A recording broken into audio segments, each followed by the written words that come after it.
Waheshimiwa, nami niongeze sauti yangu kumshukuru Mwenyezi Mungu tujalia kutuwezesha kutana hapa leo kwa ajili ya kupokea taarifa hizi mbili muhimu sana. Tume ya kwanza, kama ilivyosemwa hapa, ilipewa jukumu la kufanya tathmini ya kina kuhusu mgogoro wa ardhi katika wilaya ya Ngorongoro, na tume ya pili ilipewa jukumu la kufanya utafiti wa kina wa utekelezaji wa zoezi la uhamaji wa hiari kutoka ndani ya eneo la Ngorongoro kwenda katika maeneo mengine ya makazi. Ndugu zangu wa Tanzania, mtakumbuka kuwa miaka ya nyuma kulikuwa na taarifa nyingi katika social media au katika mitandao, lakini hata mashtaka katika taasisi mbalimbali za kimataifa. Lakini lile pamoja na malalamiko ya wakazi wa Ngorongoro ya ndani yalinifanya mwezi Disemba mwaka 2024 nitafute nafasi ya kukutana na viongozi wa kimila wa kabila la Wamasai na wazee wa jamii ya Ngorongoro na kuzungumzia kadhia hii kama ilivyokuwa imesambaa. Tulisikiliza changamoto zao kuhusu masuala ya ardhi na utekelezaji wa zoezi la uhamaji wa hiari kutoka Ngorongoro kwenda maeneo yaliyoteuliwa. Kwa kiasi kikubwa, changamoto zao zilihusu matumizi ya ardhi, uhifadhi wa mazingira, pamoja na utekelezaji wa zoezi la uhamaji kwa hiari lililoanzishwa na serikali. Zoezi hilo lililenga kutoa fursa kwa wakazi wa eneo la hifadhi ya Ngorongoro waliokuwa tayari kuhama kwa kuwapatia maeneo mbadala kwa ajili ya makazi na kufanya shughuli zao za kijamii na kiuchumi. Kutokana na changamoto hizo, serikali iliona umuhimu wa kuunda tume hizi mbili, na baada ya kuwasikiliza wenyewe wakazi wa Ngorongoro, tukaona umuhimu wa kuunda tume hizi mbili kwa lengo la kufanya tathmini kama tulivyosema, lakini tathmini ya kina na shirikishi, na ndio maana wenyeji wa Ngorongoro walikuwemo kwenye tume hizi, na hata wataalamu wa maeneo mbalimbali tuliwaweka kwenye tume hizi ili kubaini hali halisi ilivyo na kupata mwelekeo wa suluhisho la kudumu kwa changamoto hizo. Na kwa bahati nzuri leo tumesikia taarifa zao, mapendekezo yao, lakini tumeona hali halisi kwenye klipu hapa iliyochezeshwa na wote tumeona. Lakini serikali imechukua hatua hizo pamoja na changamoto zilizojitokeza kwa sababu zifuatazo. Kwanza, Ngorongoro ni urithi wa dunia, sio tu wa Tanzania, lakini ni urithi wa dunia na uko kwenye vitabu vya dunia chini ya shirika la UNESCO. Kwa hiyo ni lazima sisi ambao tumeshushiwa Ngorongoro na Mwenyezi Mungu tulinde urithi huu wa dunia. Ni eneo pekee ambalo lina ukubwa au kina cha mita 600 kwenda chini, na ikazuka hiyo crater kwa miujiza ya Mungu, na leo mambo yale yapo Tanzania, lakini si tu matokeo yale na utajiri uliomo kwenye eneo lile. Lakini vile vile ni eneo ambalo bayanuai yake ni nzuri na haina ushindani duniani. Kuna wanyama wa aina zote, wanaokula majani na wanaokula wenzao, na kwa bahati mbaya wanakula hata watu. Tumeona kwenye filamu iliyoonyeshwa hapa. Lakini kuna wanyama wanaokula majani, tuna ndege wazuri tumewaona hapa, flamingo. Kuna vivutio vingi ambavyo si rahisi kuvikuta kwengine duniani kwenye bonde moja, si rahisi. Lakini jengine ni kwamba kuna ushahidi wa uwepo wa historia ya mwanadamu miaka milioni 3 iliyopita. Ushahidi uko pale maeneo ya Odupai, lakini pia Laetoli. Ni eneo muhimu la kuhifadhiwa kwa faida ya taifa letu, lakini pia kwa faida ya dunia. Ushahidi uko pale, wanasayansi wamefanya utafiti wao miaka kadhaa na mambo yote yako pale. Lakini pia Ngorongoro ni eneo lenye misitu ya aina nyingi. hata tulivyoona tu kwenye ile filamu, ukiangalia tu unafurahi moyo wako, msitu ulivyotanda Ngorongoro. Kuna savana, kuna woodlands, kuna maeneo ya misitu mengine, lakini pia kuna maeneo ya volkano ambazo nyingine zinaaminika bado ziko hai pale Mpakai na Olmoti. Kwa hiyo ni eneo la kuhifadhiwa, ni eneo la kunyenyekewa kwa faida ya taifa, lakini kwa faida pia ya ulimwengu au dunia yetu. Ngorongoro ni eneo la kufanyia ibada na tamaduni za wenyeji wetu. Ina maana kuna watu wako Ngorongoro. Kwa hiyo watu pia ni asset. Tuna asset ya Ngorongoro kama creator fiziki yenyewe ya Ngorongoro, lakini pia watu waliomo mle na wenyewe ni asset yetu ambayo ina manufaa kwa taifa letu. Ni eneo la utalii wa shughuli nyingi. Pale kuna utalii wa game drive, kuna utalii wa kutembea kwa miguu, kuna utalii wa kuangalia ndege na kupiga picha, kuna utalii wa aina tofauti tofauti ndani ya eneo moja.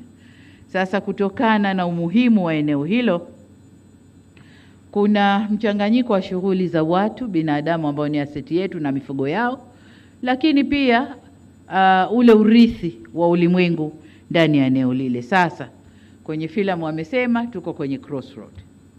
Tufanyeje? Watu ni wetu, ni aseti yetu na mifugo tunawahitaji. Ngorongoro tunaihitaji. Tufanyeje? Kamati hizi zimetoa mapendekezo ambayo kama serikali tutakwenda kuyafanyia kazi. Kwa ujumla, nitumie nafasi hii pia kuwapongeza wenyeviti na wajumbe wa tume hizi kwa kukubali kutwishwa jukumu hili zito. Najua lilikuwa ni zito. Mambo yalikuwa ni mengi ya kujadili. Mizunguko ilikuwa ni mingi. Kuonana na watu wengi wenye mawazo tofauti ilikuwa ni jukumu zito. Lakini ni muhimu sana kwa nchi yetu.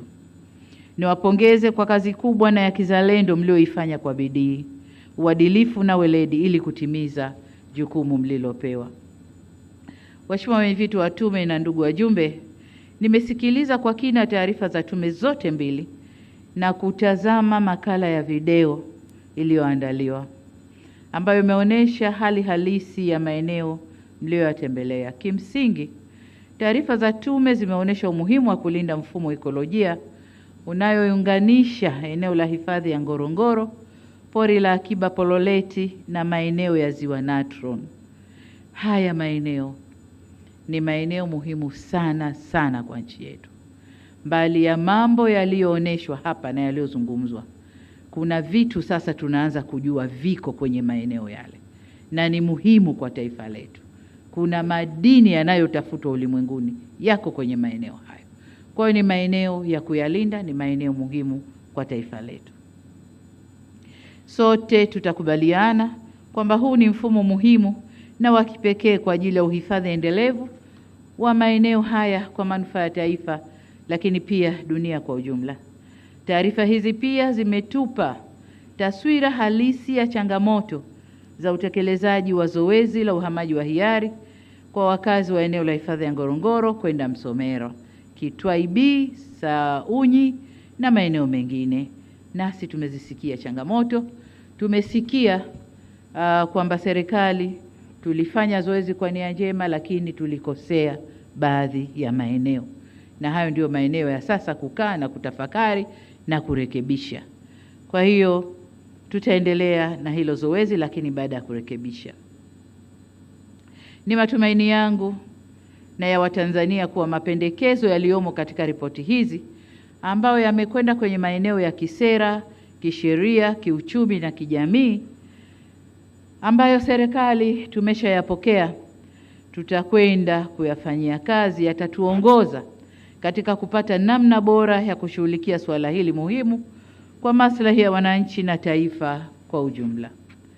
Ndugu wa Tanzania wenzangu, niwahakikishie wananchi wa Ngorongoro kwamba serikali itaendelea kushirikiana nanyi katika hatua zote za utekelezaji wa mapendekezo yaliyotolewa na tume hizi mbili kwa mustakabali wa eneo hili na ustawi wa wananchi kwa ujumla.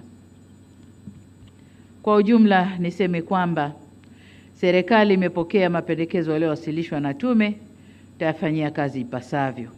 Kwa mantiki hiyo, ninaielekeza kama tume mojawapo ilivyopendekeza kwamba ofisi ya waziri mkuu isimamie utekelezaji wa mapendekezo haya. Sasa nami nimwelekeze katibu mkuu kiongozi pamoja na waziri mkuu kuratibu utekelezaji wa mapendekezo haya na kuhakikisha kwamba yale yote rasilimali zinazotakiwa kwenye utekelezaji wa mapendekezo haya zinapatikana. Na nikitupa jicho hapa namuona mshika fuko la serikali PSC yuko hapa pamoja nasi. Nadhani mapendekezo ameyasikia.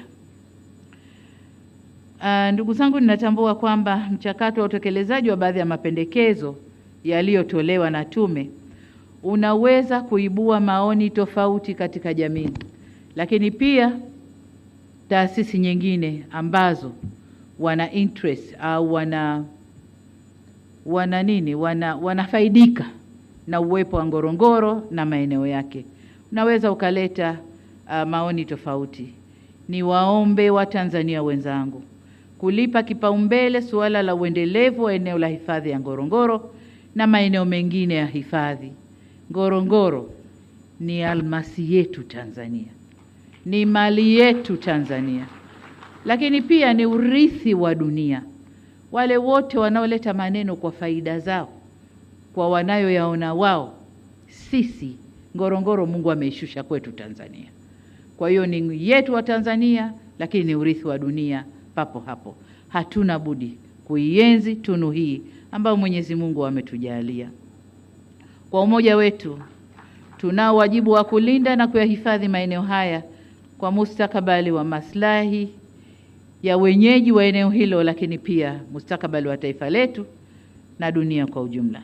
Napoelekea kuhitimisha, nirejee shukrani zangu sana za dhati kwa wenyeviti na wajumbe wa tume hizi mbili na sekretarieti zenu kwa kazi kubwa ambayo mmeifanya.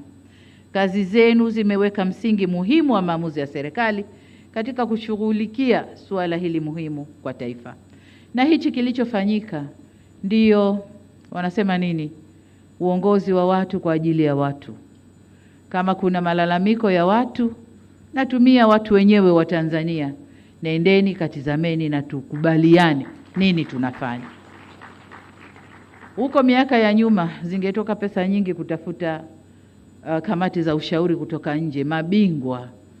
Wakati wao wametoka nje wanakuja kufanya consultative services kwetu kwa Ngorongoro ambayo ipo kwetu. Tunaishi nayo. Kwa tulichokifanya hiki ni Utanzania. Hongereni sana. Sasa nihitimishe kwa kuhakikishia kwa serikali itaendelea kushirikiana na wananchi na wadau mbalimbali kupata suluhu za kudumu kwa changamoto mbalimbali zinazotokea ndani ya nchi yetu. Na tunafanya hivyo ili tuweze kulinda uhuru wetu, tamaduni na mila zetu, lakini na heshima yetu kama taifa, kama nchi. Baada ya kusema hayo, niseme sasa kwamba mapendekezo ya tume hii, taarifa za tume mbili ambazo niliziunda sasa yamepokelewa na serikali. Tunakwenda kwa utekelezaji wake, na asanteni sana kwa kunisikiliza.